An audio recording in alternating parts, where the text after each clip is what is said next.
tamaa. Haina haja ya kulia. Chukua nafasi ya kusogea pale kanisani siku ya kesho, ambapo tunaenda kuhitimisha katika kongamano letu la siku 5 la kurudisha heshima iliyoibiwa.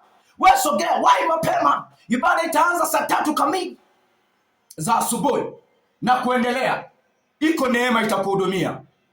Iko nguvu ya Mungu itagusa maisha yako, na maisha yako yatafunguka, kwa sababu wewe mwenyewe hauwezi kuirudisha hiyo heshima. Maadui zako ni wengi, na vile yamkini hausali, hauna Mungu mikatu.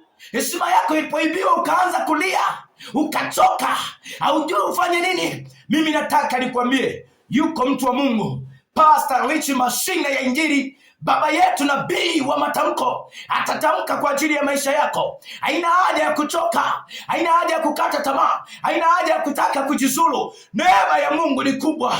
Neema ya Mungu ipo kwa ajili ya kukuhudumia katika usiku wa leo. Wewe jiandae, andaa moyo wako, inua imani yako.